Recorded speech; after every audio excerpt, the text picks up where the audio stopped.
청와대와 정치권을 뜨겁게 달구고 있는 청와대 대변인의 건물 매입 논란입니다. 그 얘기 좀 간략하게라도 좀 해보겠습니다. 첫 번째 기사 일단 보시죠. 경향신문입니다. 위기 내몰린 청와대 메신저다. 엇나간 해명까지 사퇴 여론이다. 이렇게 돼 있습니다. 내용은 많이 알려졌습니다. 일단 지난해 7월 매입 당시는 정부가 투기와의 전쟁을 벌이던 시점이었는데 그 시점에 매입이 이루어졌다. 그리고요, 어제 해명을 했습니다. 내 나이에 전세에 살고 싶지 않았다. 그래서 매입을 한 거다. 이런 설명, 여러 가지 설명 내놨는데요. 이 설명이 경향신문은 파문만 더 키웠다. 이렇게 지적을 하고 있습니다. 관련 기사가 하나 더 봤는데요. 요 내용은 전문가들이 그러니까 부동산 전문가들이 본 그 건물 매입이 과연 어떤 의미일까? 이렇게 좀 분석한 내용이에요. 부동산 전문가가 본 김의겸 25억 상가다. 재개발 4년에서 5년 걸리는데 11억 가까이 빚을 내서 매입을 했다. 그러니까요. 개발 이익 노린 투기성 거래다. 이렇게 전문가들의 분석이 있습니다. 여기 내용 좀 더 자세히 있는데요. 거주 목적이었다면 기존 아파트를 샀어야 한다. 당장 살 집도 아니고 4년에서 5년이 걸린답니다. 입주를 하려면은. 상가, 일부 상가는 장사도 안 한다. 비어있다. 이런 얘기도 있고요. 그리고 임대사업자로 아예 등록했다면 떳떳한 처사다. 그리고 건물 가격의 39.72% 대출받은 거 LTV, 이른바 이제 이 대출 규제를 딱 충족한 수준이었다. 이렇게 지적이 있네요. 그러니까 이게 범상치 않은 거래다. 일단 전문가들의 진단은 이렇습니다. 자, 그럼 여기서요, 이와 관련해 정치권 여러 가지 지적과 비판 내놓고 있는데요. 그 영상 준비했습니다. 보시죠. 김의겸 대변인은 청와대 근무를 마친 뒤 노후 대책이라고 했습니다. 청와대 근무 마친 뒤에는 25억짜리 건물 하나쯤은 내 이름으로 해놔도 무방하다는 속내를 말한 것입니까? 엄청난 대출을 받아서 이런 부동산을 마련한 것은 누가 봐도 투기라고 볼 수밖에는 없습니다. 청와대의 입이라는 대변인까지 나서서 투기를 하고 다녔다니 과연 내노남불 정권입니다. 내가 하면 노후 대책, 남이 하면 불법 투기 정권입니다. 네, 정치권 야당 중심으로 저렇게 지금 지적이 나오고 있습니다. 윤경호 의원님, 왜 그곳에 샀을까요? 진짜로. 예, 왜 샀는지는 본인이 무주택자 그리고 하필 그때. 예, 노후 대책 실거주 목적 이렇게 얘기를 했어요. 예. 그러나 저는 이번 이 사태를 보면서 공직자의 책임감이 얼마나 큰지, 공직의 무게가 얼마나 엄중한지를 여실히 보여준 거다. 그러니까 자연인 김의겸이 이런 투자를 했다면 사람들이 부러워했을 거고 잘했다고 했을지 모르지만 공직자, 특히 청와대 대변인이라는 자리에 있었던 사람이 그 시점에 이런 투자를 했다는 것 때문에 이런 도마 위에 오르는 거죠. 이미 기사에서 다 분석이 됐습니다만 두 가지가 문제입니다. 하나는 정부가 투기와의 전쟁이라고 하면서 부동산을 옥죄는, 그래서 결국 9.13 대책이 나왔던 시점. 그 직전에 엄밀히 따지면 7월에 저 흑석동 부동산을 매입 계약을 했다는 거고 8월 말에 투기 지역으로 흑석동 일대가 지정이 된단 말이죠. 그러니까 그런 것들 전반을 놓고 보면, 그리고 청와대에 근무하고 있는 대변이라는 글쎄요. 그러니까 어찌 보면은 남들은 얻을 수 없는 비대칭 정보를 혹시 여기는 알고 있는 거 아니냐라는 그냥 혹시입니다. 그냥. 추정을 할 수도 있고 그런 오해를 받을 수 있지 않습니까? 그리고 기사에 있었지만 재개발 확정이 되는지 또 이게 완료가 되면 얼마나 걸려야 되는지 이런 거에 대한 정보가 없는 상태에서는 사실 재개발 재건축 투자라는 건 그런 위험이 있는 거거든요. 근데 이제 그런 것도 본인에게는 뭔가 남들이 모르는 정보가 있는 거 아니냐 이런 오해를 받기 십상이잖아요. 그러니까 만약에 제가 김의겸 대변인의 입장이었다면 저 시점에 아무리 그 전에 공을 들였다 하더라도 부동산 매입 계약을 하지 않았어야죠. 아. 그걸 미뤘거나 취소를 했어야죠. 예. 아니면 저게 정말 노후 대책이고 본인의 무주택자로서의 서름을 예. 벗어나기 위해서 실거주 목적으로 예. 저걸 해야 됐다면 예. 미안하지만 그로부터 몇 개월 전에 본인에게 제의됐던 청와대 대변인 자리를 고사를 했어야죠. 아. 저는 이거보다는 조금 더 사익을 더 취해야 돼서 예. 노후에 조금 더 잘 살고 잘 먹고 해야 되기 때문에 난 이런 자리는 못 가겠습니다 했어야죠. 다시 원점으로 돌아오면 예. 결국 공직에서 나란 일을 하려고 하는 게 중요하느냐 아니면 예. 나는 그냥 자연인으로 사익을 취하는 게 맞느냐에 대한 선택의 문제였다. 김우겸 대변인의 예. 뭐 얘기처럼 예. 또 남들이 전문가들이 보는 것처럼 이게 투기인지 또는 예. 위법이나 불법 행위인지는 명확하게 드러나는 게 없습니다. 예. 보는 사람에 따라서 정치권에서는 그렇게 공격을 하지만 실제로 불법 행위냐 불법 행위에 뭐 지금까지 해당되는 나온 거는 불법행위라 볼 수는 없어요. 없다는 거죠. 예. 또 투기냐? 예. 아니 무주택자가 실거주 목적으로 했다는데 무슨 투기냐 그렇죠. 이렇게 얘기하면 사실 할 말은 없습니다. 예. 그러니까 결국 자연인으로서 사익을 취하는 게 더 주된 거였느냐 아니면 공직자로서 나란 일을 하려고 했던 거였냐 그렇다면 본인이 하나는 포기를 했어야 된다. 그 얘기를 하고 싶습니다. 지금 공직의 무게를 말씀해 주셨는데요. 그 관련된 기사도 하나 준비되어 있습니다. 다음 기사 보겠습니다. 중앙일보 기사가 이렇게 달려 있습니다. 56세 자연인인 김의겸, 청와대 대변인인 김의겸. 뭐 자연인이라고 표현하는데 뭐 생활인이라고 할 수도 있겠죠. 생활인 김의겸과 청와대 대변인 김의겸 사이에서 이렇게 볼 수 있을 것 같습니다. 일단 여기 보시면 설명이 좀 몇 가지 돼 있습니다. 30년 무주택, 노모를 둔 자연인이다. 재개발 건물은 해볼 만한 배팅이었다. 이런 전문가들 분석입니다. 만약에 본인의 상황이 이렇다면 이건 해볼 만한 가치가 있다. 그런데 집 잡기 나선 문정부 대변인, 여기가 문제가 되는 지점입니다. 부동산 투기했다는 말이 나와서야 이렇게 돼 있어요. 조금 더 김의겸 대변인의 상황을 설명한 내용이 있습니다. 여기 있습니다. 현재 팔순 노모가 혼자서 생활하고 계신다. 내가 장남이다. 전세를 살면서 어머님을 모시기 쉽지 않아서 어머님을 모실 수 있는 넓은 아파트 필요했고, 그리고 상가는 청와대를 나가면 별달리 수익이 없기 때문에 아파트 상가 임대를 받아서 도움을 받을 수 있을 것 같아서. 그렇죠. 이 건물을 사면 큰 아파트와 상가를 나중에 확보할 수 있다고 합니다. 그러니까 큰 아파트가 필요했던 이유, 상가가 필요했던 이유를 설명을 했어요, 본인이. 그런데 때마침 아내가 퇴직을 하면서 퇴직금을 받았다. 돈도 생겼다는 겁니다. 자, 여기까지는 바로 생활인, 자연인 김의겸의 모습이었어요. 그런데요, 여기 있습니다. 제가 방금 한 말 똑같이 여기 돼 있네요. 여기까지는 자연인 김의겸 얘기다. 공직자 김의겸, 대통령의 입 청와대 대변인 김의겸이라면 얘기가 달라진다. 이래서 지금까지 논란이 되고 있는 겁니다. 자, 이 부분을 일단 이수희 변호사께 각오 이렇게 차례대로 좀 쭉 질문 좀 드릴게요. 10억을 대출을 받았어요. 사실은요, 이 10억 대출을 그렇게 쉽지 않아 보이는데 그래서 일각에서는 이건 올인 투자 아니냐.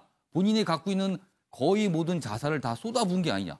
이렇게 얘기가 나와요. 그 올인 투자를 할 수 있었던 게 저는 예. 뭐 김의겸 대변인이 예. 저기도 늘 계속 얘기가 나왔지만 예. 생활인으로서 이런 투자를 했다 그러면 과감한 투자인 거죠. 자기 돈 갖고 뭐 해서 10억이 예. 넘는 돈을 그리고 이게 또 할 수 있는 게 저기가 남는다고 생각을 하니까 그 이자 비용을 부담해 가면서 예. 연 4천, 4,500, 5천 되는 예. 이자 부담을 해가면서 한 4, 5년 버티면은 나중에 집값이 올랐을 때 아파트가 다 들어서서 상가까지 해서 올랐을 땐 충분히 남는 게 있다고 생각하니까 여기를 샀을 거 아니에요. 뭐 생활인으로 친다면 투자를 잘한 걸로 볼 수 있죠. 그리고 예. 뭐 자본주의 사회에서 그 예. 이자 부담할 수 있고 예. 또 그런 리스크를 안으면서도 한다는 거는 뭐 그걸 누가 탓할 사람이 있겠습니까? 예. 그런데 그 돈, 본인이 올인한 그 돈에 4억 5천이 전세금이었거든요. 원래 살던 집의 전세금. 예, 그걸 빼고는 관사로 들어갔어요. 지금 청와대 관사에. 이분이 지방 살던 분이면 또 그렇다 쳐요. 근데 그것도 아니에요. 서울에 살던 분이 예. 청와대에 자기 집 올인하려고 자기 재테크에 올인하기 위해서 관사를 들어가서 한다. 관사에 들어간 그 기회를 이용을 해서 그걸로 재테크를 했다. 관사 입주가 그러니까 활용이 된 셈이 됐어요. 저는 이거는 정말 상당히 나쁜 정상이라고 봐요. 이거는. 예, 그 부분도 지적을 하고 싶고요. 예. 그리고 또 하나는 이제 그 결국은 그러면 그러니까 예. 이 정권에서 예. 김현미 국토부 장관이 2018년 예. 7월 뭐 이전에도 계속 예. 빚내서 집 사지 마라. 그 얘기는 뭐예요? 부동산으로 투자를 하려고 생각하지 마라. 그냥 집은 예. 사는 거지 거주하는 거지 투자 대상이 아니라는 거잖아요. 그렇게 하고 있는 상황에서 청와대 대변인이 결국 몇 년 안에 그래도 돈을 벌 수 있고 좀 때도 수억의 시세 차익을 볼 수 있는 거는 집밖에 없다, 아파트밖에 없다라는 메시지 시그널을 준 거잖아요. 저는 그거는 최동호 국토부 장관 후보자도 마찬가지인 거고요. 그럼 도대체 이 정권에서 예. 국토부나 청와대에서 하고 있는 부동산 대책이라는 게 결국은 꾹꾹 눌러놨지 몇 년 지나고 나면 또 폭등할 수 있는 거리가 된다는 거잖아요. 그러니까 이 정권에서 하고 있는 부동산 정책이 예. 별 실효성이 없는 정책일 수도 있다는 거잖아요. 그거를 이 사람들이 간접적으로 보여준다는 거죠. 이 사람들이 지금 보여주는 행태들이 그런 거잖아요. 예. 저는 그런 면에서 저 문제 제기도 하고 싶고 예. 그래서 저는 그 논설위원님 말씀대로 예. 생활이로서 한 거에 저는 탓하지 않겠어요. 예. 하지만 청와대 대변인이 2018년 7월에 예. 이렇게 집을 산 거 저는 당연히 사퇴해야 할 감이라고 생각합니다. 김치환 교수님. 어차피 일은 뭐 벌어졌는데요. 좀 돌아보면 본인의 자산을 이렇게 모으면 한 14억 정도 됐다 그래요. 그럼 그 돈의 일부로 그냥 당장 거주할 수 있는 아파트나 집을 샀으면 큰 문제가 없지 않았을까라는 생각도 드네요. 그렇죠. 저는 이렇게 보면 예. 아마 이번 주말이나 내주 초점에 예. 그 김의겸 사퇴 이런 보도가 나올 걸로 저는 조심스럽게 예측을 합니다. 예, 왜냐하면 한 세 가지 정도로 말씀드리고 싶은데 예. 첫째, 이 문재인 정부의 국정 기조랑 전혀 맞지 않는 예. 말하자면 국토부 장관이나 대통령이 그렇게 부동산으로 돈 벌지 못하게 하겠다는 국정 전반의 정책을 정면으로 위반한 그런 사안이고 본인은 투자였다고 하지만 이게 지금 투자냐 투기의 문제가 아니라 이 대변인은 국민과 대통령을 이어주는 입이고 그 입은 설득력과 그야말로 신뢰를 전제로 합니다. 앞으로 김의겸 나와서 얘기할 때 국민들이 조롱거리가 되지 않겠습니까? 가지지 못한 자들은 정말 부러움과 한편으로는 개발 정보를 미리 입수해서 하지 않았느냐 이런 또 의혹을 제기할 수도 있기 때문에 신뢰를 잃은 대통령의 대변인은 존재할 수가 없는 것이죠. 그러니까 대통령에게 부담을 줄 수 있다는 거네요. 큰 부담이 되는 것이고 그래서 이 신뢰를 대변인이 잃는다는 것은 굉장히 큰 문제고 마지막으로는 저는 여기서 지금 모든 언론이 이건 잘못됐다고 지적을 하고 있거든요. 그건 곧 국민의 소리를 언론이 대변하고 있기 때문에 이런 부분은 대통령의 직접적인 어떻게 보면 통치하는 과정에서 큰 뭐랄까 누수 현상이라고 할까 이 대통령에도 큰 부담이 되기 때문에 저는 빨리 사퇴하는 것이 맞고 사퇴를 만약 버틴다면 빨리 면직 처리하는 것이 맞기 때문에 이것은 저는 시간의 문제라 이렇게 봅니다. 그래서 앞으로는 김의겸 대변인은 공직 사퇴를 택한 것이 아니라 공직 사퇴나 돈 중에서 본인 스스로 공직 사퇴를 택하지 않았나 저런 해명조차도 설득력이 없기 그러면은 때문에 사퇴를 하게 되면 청와대를 떠나면 관서에서 나오게 되잖아요. 그러면은 어떻게 되는 겁니까 이게? 네. 하지만 몇 년 지나면 이제 건물주가 되는 것이죠. 적어도 공직자로서의 처신이라든가 그 책임감은 현재의 정부에서는 맞지 않는 그런 처신을 했다는 것이 모든 패널들의 지적이고 언론의 또한 지적이 저는 국민의 소리라고 생각을 하고 있습니다. 한민수 교수님. 자, 이 사례가 두고 생활인과 공직자 사이에서 어떤 태도를 취해야 되는가 남을 것 같아요. 지금 보면 물론 김의겸 대변인의 이 개인적인 이 상황을 보니까 아직까지 제대로 된 집이 전세로 살고 집이 없고 노모도 계시고 해서 뭐 집이 필요한 사람 이런 사항들이 있습니다. 여기까지만 있었으면 되는데 청와대에서 일을 한다는 부분이 계속 문제가 되고 있는 거예요, 지금. 일단은 뭐 좀 차분하게 접근을 해보면 첫 예. 번째는 지금까지 드러난 걸로 봐서는 김 대변인이 위법과 탈법을 저지르는지는 정확치 않고요. 그렇죠. 낮을 가능성이 높고. 예. 두 번째는 우리 김 교수님 말씀하셨지만은 이건 문재인 정부를 떠나서 예. 진보 보수를 떠나서 여야 문제도 떠날 부분이라고 생각합니다. 예. 근데 저는 참 부적절하고 처신에 문제가 있다 생각하는 첫 번째 예. 이분이 해명을 했는데 30년 무주택자 예. 그리고 전세 살기가 싫어서 이 나이에 아마 이 국민적 상실감이 엄청 클 겁니다. 이 얘기를 듣고 전국에 전세를 사시는 분들, 월세 사시는 분도 있고 무주택자도 많을 텐데 예. 본인은 30년 살아서 억울하다고 지금 얘기를 한 건데 이래서 집을 구한다. 근데 그래서 제가 봤어요. 재산이 얼마일까? 예. 14억 원입니다. 그러니까 동원할 수 있는 자산이 그렇으면 당장 14억 본인 원이면 자산이요. 예, 14억 원이면 어느 나라가 우리나라에서 14억 원 가진 사람을 자산가가 아니라고 할 수 있겠습니까? 글쎄 우리 국민 중에서 자산을 10억 이상 갖고 계신 분이 몇 % 정도 될까요? 그렇습니다. 이 돈으로 충분히요. 서울 시내 어느 곳에도 강남에 있는 아주 비싼 아파트, 고급 아파트 빼고는 예. 다 살 수가 있습니다. 예. 이거가 해명이 틀렸고요. 두 번째는 우리 윤 의원님 말씀대로 저는 공직자의 처신이 예. 문제입니다. 간단한 예를 들어서 사람이 누군가가 500만 원어치 주식을 사면은 예. 그 회사가 잘 되기를 기원하고 국가 정책도 거기에 맞게 되기를 기원합니다. 아무래도 그렇습니다. 근데 이 김 대변인이 이 진짜 좀 거친 표현 몰빵을 했는데 예. 자기 인생과 아이들의 인생까지 다 걸은 거예요. 사실. 올인을 올인을 합니다. 했습니다. 또 누가. 예, 올인을 예. 했습니다. 이렇게 해놓고 그러면 정부 정책하고 모든 정부 청와대 대통령 중재 회의에 수석보좌관 회의 들어가서 예. 그 정책들 부동산 대책 나올 때마다 예. 속으로 걱정하지 않았겠습니까? 이러다가 내가 사는 것 그 저 건물 값 떨어지는 거 아니야? 저는 그렇게 생각합니다. 이거는 국민적 상실감은 결국 대통령과 정권에 대한 예. 이 민심 위반으로 이어질 수가 있습니다. 예. 그래서 좀 전에 앵커 말씀하신 대로 예. 저 정도 할 거면 저는 이런 분이 왜 청와대를 갔었을까? 만약 이거를 생각했다면 예. 이 가까운 친척, 부동산 중개업자라고 했지 않습니까? 이분이 누군지는 모르겠습니다만 예. 당시 상황을 면밀하게 분석해서 예. 이게 좀 금매가 나왔다든지 이걸 사면은 당장 얼마가 오른다. 10억 이상의 대출을 받고 1억을 또 4인간 채무를 예. 하더라도 뭐 당신이 이자를 내더라도 몇 년 동안 지나면은 이거는 놓쳐서는 안 된다. 뭐 이런 그러지 얘기가 있을 않았겠습니까? 수도 있지 상식적으로 볼 때 않았겠느냐. 그렇습니다. 예, 예. 상식적으로 볼 때. 그렇기 때문에 이거는 본인은 억울하더라도 국민 다수가 예. 재개발 딱지 샀다고 보고 있는데 이게 어떤 설득이 되겠습니까? 그리고 또 나왔습니다. 저도 예전에 예. 그 언론인 생활할 때 청와대 출입돼 봤습니다만은 예. 전 대변인 관사가 있다는 걸 저도 이번에 알았습니다.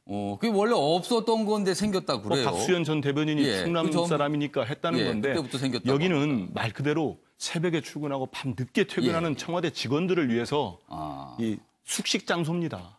대통령 보좌 잘하고 국정에 원활하기 위해서 여기를 자기 전셋집 청와대 근처에 있는 전셋집 내놓고 이렇게 뭐 투자하기 위해서 내놓고 들어와서 가족이 모두 모여 살으라고 국민 세금으로 그런 관사가 관사를 그다지 뭐 넓지는 해줬겠습니까? 않지만 아무튼 그게 활용이 되기는 한 셈이 저도 관사는 돼버렸어요. 들어가 보지 않았습니다만 예. 뭐 대단히 호화롭지는 않겠죠. 예. 그렇지만 이 관사를 들어가기 위해서 전셋집을 내놔놓고 그 돈을 가지고 투자했다는 거는 이거 선뜻 국민들이 예. 잘했다고 할 사람 없을 것 같습니다. 네 분 공이 이건 참 큰 문제가 있다라고 좀 지적을 해 주셨습니다. 알겠습니다.